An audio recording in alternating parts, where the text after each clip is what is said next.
Today we are learning singleton design pattern. So what is singleton design pattern? So singleton design pattern is define a class that has only one instance and provide a global point of access to it. So suppose in our application, if we want uh, for means if we want a single instance of particular class should be there in our application throughout the application, and all the other classes should use that single instance only. So that is nothing but a singleton design pattern. Class must ensure that only single instance should be created and single object can be used by all the other classes in our application.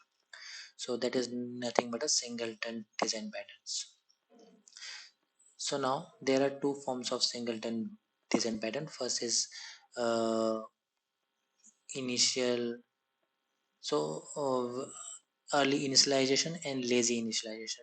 So what is early initialization? Creation of instance at load time, so that is known as early initialization.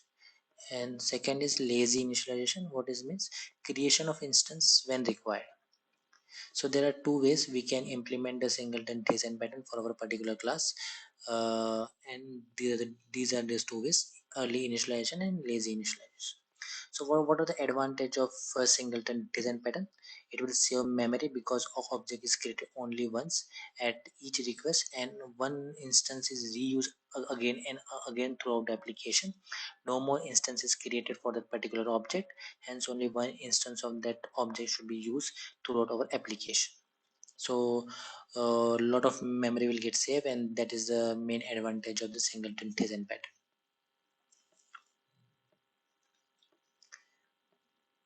Yeah. So yeah, so uses of singleton design pattern. The singleton design pattern is mostly used in multi-threaded environment and database application. So it is used in logging, caching, thread pool, configuration setting, etc. Where we need only one instance should be used throughout our application.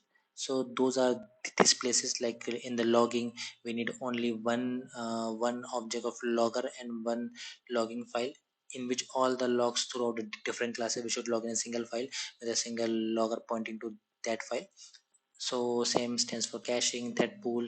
We should create a single thread pool class which will have n number of threads, and all the tasks should be submitted to this thread pool class only. And multiple threads which are initialized in those thread pool classes should be handle the request which is submitted to that. And configuration settings, like we should have only one configuration setting file where all our config should be set and used.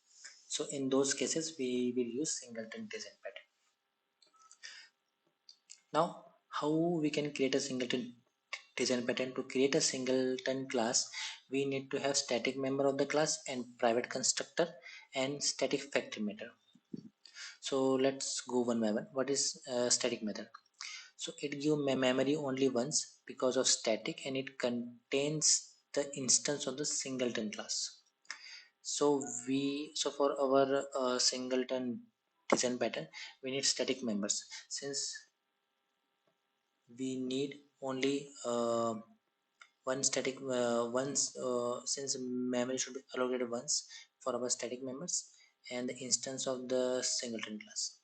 Now private constructor. Now why we need private constructor? So it will prevent the initialization of the singleton class from outside of the class. So so in our singleton class, the class which we want to make as a singleton, the constructor of that class should be private, since it should not create so that nobody from outside of the class should able to create a new object of that object of our singleton class. Hence we make the constructor as private, and we should have a factory method, static factory method, which will give the provide a global point of access to a singleton object and return the instance to the caller. So this factory method only somebody wants use the singleton class, he will call this our factory method to get the instance of our singleton class and use it. So these three things we need. So let's see how we can define the singleton class. So as you can see, this is the first example where we have done the early initialization. So and as we see, there are two ways we can initialize the singleton class. One is early initialization, one is a late initialization. So early initialization is whenever we load our class, at that time only we create the object of our class. So while loading the class, here we have created a static member, and we have created object of the class, and we have made private. As we have seen, the member should be constructor should be private, and there is one factory method which we have to create, and that is also static, and that should we should have which should give the instance of our static class. So if somebody wants to get the instance of this static class, this singleton class, he will call the static method get a. It will give you the an object of a. So this is a early initialization where while loading only we create the object of the class, and the object of this class is ready. Somebody wants to use it, he can simply call it by using get a method. Now second is late initialization. So late initialization is when somebody requests the our singleton object, like I want the object of class A, that at that time means while somebody requests, at that time we will create the object of class. As you can see, at loading we are not, we just have the reference variable which is pointing to null, constructor is private, and then we have our static factory method. So when somebody wants the object of our class A, then we will check first object is null. If object is null, then only we'll create the object, else we will return the object, since object is already created and we want only one object should be created in our entire application. So we will not create one more object, we can simply return the overall we will simply return our object.